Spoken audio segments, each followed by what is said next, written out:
అందరికీ నమస్కారం అండి. ముందుగా మన వీడియోస్కి లైక్స్ ఇవ్వడం మాత్రం మర్చిపోవద్దు అని చెప్పి ప్రతి ఒక్కరిని కూడా సవినీయంగా తెలియజేస్తున్నాను. అయితే మన రాష్ట్రంలో జరుగుతున్న చిత్ర విచిత్రాలను చూసి ప్రజలు కూడా అలవాటు పడ్డారేమో. ప్రజా సంఘాలను తీసుకున్నా లేదు మహిళా సంఘాలని తీసుకున్నా ఈ చిత్ర విచిత్రాలకు అలవాటు పడిపోయారేమో అనిపిస్తుంది. ఎందుకంటే మన భారతదేశంలో ఎక్కడో ఒక రాష్ట్రంలో ఒక అమ్మాయి మీద అత్యాచారం జరిగి హత్య చేస్తేనే ఒక చట్టం ముట్టుకొచ్చింది. దేశం మొత్తము కూడా ఏకమయ్యి ఏ విధంగా నిరసనలు జరిపారు, ఏ విధంగా ధర్నాలు చేసి ఆ యొక్క నిందితుడికి మరి శిక్ష పడే వరకు కూడా పోరాటాలు చెయ్యడం అనేది మనం చూసాం. అయితే మన రాష్ట్రం విషయంకి వచ్చేటప్పటికి ఈ 5 నెలల నుంచి కూడా చాలా మంది మహిళల మీద కావచ్చు, అమ్మాయిల మీద కావచ్చు దారుణాతి దారుణమైన హత్యలు, అత్యాచారాలు జరుగుతుంటే మనం ఏం మాట్లాడలేకపోతున్నాం.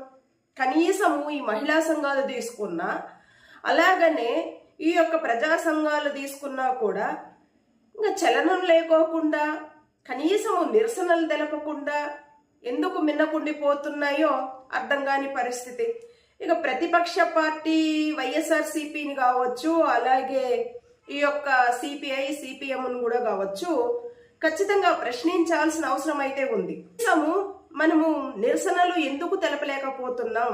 మనం మీడియాకే పరిమితం అవుతున్నాం. కానీ కొంతమంది పాపం మహిళా మేధావులు ఈ యూట్యూబ్లో కొంతమంది మహిళా మేధావులను కూర్చోబెట్టి ఇక ఈ కుటుంబ విషయాల మీద చర్చించుకుంటూ ఆడవాళ్ళ మనోభావాలు ఎలా ఉంటాయి, మగవాళ్ళ మనోభావాలు ఎలా ఉంటాయి, వాళ్ళ నడవడిక ఏ విధంగా ఉంటుంది అనేసి నిత్యము కూడా డిబేట్లో పెట్టే కొన్ని ఛానల్స్ కావచ్చు, ఆ ఛానల్లో పాల్గొనే పాపం మహిళామణులు కావచ్చు ఏ విధంగా మాట్లాడుతూ ఉన్నారో ఈ మధ్యకాలంలో మనం చూస్తూనే ఉన్నాం. అయితే మన రాష్ట్రంలో ఇన్ని అత్యాచారాలు జరుగుతుంటే మహిళల మీద, వీటి మీద వాళ్ళు ఎక్కడైనా మాట్లాడుతున్నారా అంటే అసలు ఎక్కడ మాట్లాడతారు. టాపిక్ మాట్లాడడానికి కూడా ఇష్టపడట్లేరు పాపం సదరు మహిళలు. గతంలో జగన్మోహన్ రెడ్డి గారి ప్రభుత్వం మీద కావచ్చు, ఇప్పుడు జగన్మోహన్ రెడ్డి గారి మీద కూడా కావచ్చు, ఒక అంశంగా మార్చుకొని వ్యతిరేకంగా ఇదే మహిళలు ఏ విధంగా మాట్లాడుతున్నారు ఈ యొక్క యూట్యూబ్ ప్లాట్ఫామ్ మీద. వీళ్ళ యొక్క మాటలు చూసినప్పుడు అనిపిస్తుంది, ఒక జగన్మోహన్ రెడ్డి గారి పాలనే కనబడుతుందా? ఇప్పుడు జరుగుతున్న అమ్మాయిల అత్యాచారాల మీద ఈ మహిళలు ఎందుకు నోరిప్పలేదు అనేది కూడా ఒక ప్రశ్నార్థకమే. ఆ విషయం పక్కన పెడితే ఇప్పుడు మన రాయలసీమకు సంబంధించి జగన్మోహన్ రెడ్డి గారి ప్రభుత్వంలో కర్నూలులో ఏదైతే ఏర్పాటు చేశారో, ఈ యొక్క హ్యూమన్ రైట్స్ కావచ్చు, అలాగే లోకాయుక్త కావచ్చు, సిబిఐ కోర్టు కావచ్చు, వర్క్ ట్రిబ్యునల్ కావచ్చు, ఇవన్నీ కూడా అమరావతికి తరలించుకొని పోతున్నారు ఈ యొక్క కూటమి ప్రభుత్వం. సరే, ఎంతమంది అమరావతికి సపోర్ట్ చేస్తున్నారో రాజధానిగా మనకైతే తెలియదు, కానీ ఖచ్చితంగా రాయలసీమ ప్రజలైతే చాలా మంచి వాళ్ళు. వెంకయ్య నాయుడు గారు చెప్పినట్టు విశాఖపట్నము రాజధానిగా కాకపోవడమే చాలా మంచిది. కారణాలు ఏంటి అంటే వైజాగ్ ప్రజలందరూ చాలా మంచోళ్ళు. ఆయన ఏ విధంగా అయితే ఒక స్టేట్మెంట్ పాస్ చేశారో ఇప్పుడు రాయలసీమ ప్రజలు కూడా చాలా మంచోళ్ళు. కాబట్టే ఇక్కడున్న ఈ యొక్క వర్క్ ట్రిబ్యునల్ కావచ్చు, అలాగే లోకాయుక్తాన్ని కావచ్చు, సిబిఐ కోర్టుని కావచ్చు, అలాగనే హ్యూమన్ రైట్స్ని కావచ్చు తిన్నగా తీసుకెళ్లి అమరావతిలో పెట్టుకుంటున్నారు అంటే, ఇప్పుడు కర్నూలులో ఉన్న లా కాలేజ్ని కూడా తీసుకెళ్లి ఇంకా అమరావతిలో పెట్టే ప్రయత్నం చేస్తున్నారు అంటే, దానికి మన రాయలసీమ ప్రజలు యాక్సెప్ట్ చేస్తున్నారు అంటే ఖచ్చితంగా మనం సంతోషించాల్సిన విషయమే. దీనికి మనం వ్యతిరేకంగా మాట్లాడకూడదు. ఎందుకంటే ప్రజలకు అనుగుణంగా మన యొక్క ఆలోచన విధానాన్ని కూడా మార్చుకోవాలి అని మాకు ఈ మధ్యనే తెలుస్తుంది అనమాట. ఎందుకునంటే ఇన్ని అఘాయిత్యాలు జరుగుతుంటే, ఇన్ని అత్యాచారాలు అమ్మాయిల మీద జరుగుతుంటే, మరి కూటమి ప్రభుత్వం ఏదైతే సంక్షేమ పథకాలు ఇస్తాము అని చెప్పి వాగ్దానం చేసి ఇక అధికారం చేపట్టిన తరువాతన ఆ సంక్షేమ పథకాల మీద కూడా మాట్లాడలేకపోతున్నాము అంటే రాయలసీమలో ఉన్న సిబిఐ కోర్టుని కావచ్చు, అలాగని లోకాయుక్తాన్ని కావచ్చు, అలాగే హ్యూమన్ రైట్స్ని కావచ్చు, లా కాలేజ్ని కావచ్చు, ప్రతిదీ కూడా అమరావతికి తరలిచ్చేస్తున్నారు అని అంటే మనము దాని మీద మాట్లాడకుండా నిమ్మకు నీరెత్తినట్లు కూర్చున్నాము అని అంటే ఏమనుకోవాలి? ఏమనుకోలేం కదా. మన రాయలసీమ నుంచి ఏం తరలిపోతున్నాయి, ఏం నష్టపోతున్నాం మనం ఫ్యూచర్లో?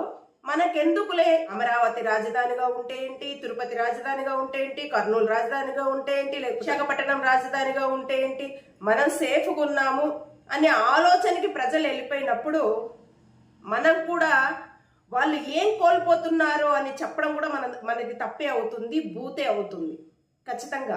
ఈ రాయలసీమకు సంబంధించి పాపం ఒకప్పుడు ప్రత్యేక రాయలసీమ గురించి మాట్లాడిన ఒక మేధావి ఉన్నాడు మన రాయలసీమలో. ఆయన ఇప్పుడు టీడీపీకి మద్దతుదారుడిగా ఉన్నారు అనుకోండి. మద్దతుదారుడిగా కాదు, ఎమ్మెల్యేగానే ఉన్నట్టున్నారు మేబీ, నాకు తెలిసి. ఆయన కూతురు అనుకుంటాను. ఆ మేడం గారు ఎవరో కాదు, బైరెడ్డి శబరిరెడ్డి గారా? ఆ బైరెడ్డి శబరిరెడ్డి గారు వాళ్ళ నాన్నగారు అయితే పెద్ద ఉద్యమకారుడు రాయలసీమకు సంబంధించి. ఈరోజు రాయలసీమకు ఇంత అన్యాయం జరుగుతుంటే, రాయలసీమ ఇంత వెనకబడిన ప్రాంతం అని వీళ్ళకు తెలిసినప్పటికీ కూడా రాయలసీమకు సంబంధించి పాపము కూటమి ప్రభుత్వానికి సంబంధించిన నాయకులు అధికంగా ఉండి కూడా పాపం ఏమీ పట్టనట్లు కామ్గా ఉన్నారు అనంటే ఇంకా అర్థం కాని పరిస్థితి. కూడా మానవత్వం చచ్చిపోయింది, రాజకీయాలంటే విలువ పోయింది, నాయకుల్లో కంటే కూడా ప్రజల్లోనే ఎక్కువ స్వార్థం పెరిగిపోయిందేమో అనిపిస్తుంది. నాకెందుకులే, నాది నేను చూసుకుంటే చాలు అనే స్వార్థంతో ప్రజలు ఈరోజు బతుకుతున్నారేమో. మరి మనకైతే అర్థం కావట్లేదు. ఒక వర్గానికి సపోర్ట్ చేసే క్రమంలో, లేదు ఒక పార్టీకి సపోర్ట్ చేసే క్రమంలో, లేదు ఒక అభిమానానికి సపోర్ట్ చేసే క్రమంలో రాయలసీమకు సంబంధించి కావచ్చు, లేదంటే విశాఖపట్నానికి సంబంధించి కావచ్చు, ఓటర్గా నువ్వేం కోల్పోతున్నావు అనేది నీకు తెలియనప్పుడు ఇంక మనం ఏం మాట్లాడతాం? ఆ పెద్దల ఒప్పందం ఏదైతే ఉందో ఆ పెద్దల ఒప్పందాన్ని బేఖాతరు చేస్తూ కోర్టుకెళ్ళి ఇక్కడ రాయలసీమలో ఉన్నవన్నీ పట్టుకెళ్ళి అమరావతిలో పెడుతున్నారు అని అంటే మరి రాయలసీమ ప్రజలు చాలా మంచి వాళ్ళనే నాకు అనిపిస్తుంది. అనవసరంగా రాయలసీమ ప్రజల మీద నిందలు వేస్తారా మీరు? వాళ్ళు ఏమంటారు, అక్కడ ఫ్యాక్షనిస్టులు ఉన్నారని, రాయలసీమ ప్రజలకు పాపం ఆవేశం ఎక్కువని, కోపాలు ఎక్కువని, వాళ్ళు ఏదైతే ఒక లక్ష్యాన్ని ఎంచుకుంటారో ఆ లక్ష్యం ఛేదించే వరకు వాళ్ళు నిద్రపోరు అని ఎన్ని సినిమాలు వచ్చాయి రాయలసీమకు సంబంధించి. ఎంత సూపర్ హిట్ అయ్యాయి. రాయలసీమ ప్రజలు ఆ విధంగా ఉంటే కర్నూలు నుంచి ఇవన్నీ తరలించుకోబోయి అమరావతిలో పెట్టగలరా? పెట్టలేరు కదా. కాబట్టి రాయలసీమ ప్రజలు కావచ్చు, అలాగే కూటమి ప్రభుత్వానికి సంబంధించిన రాయలసీమ నాయకులు కావచ్చు, నిజంగా చాలా మంచి వాళ్ళండి. ప్రతి ఒక్కరు కూడా అప్రిషియేట్ చేయాలి.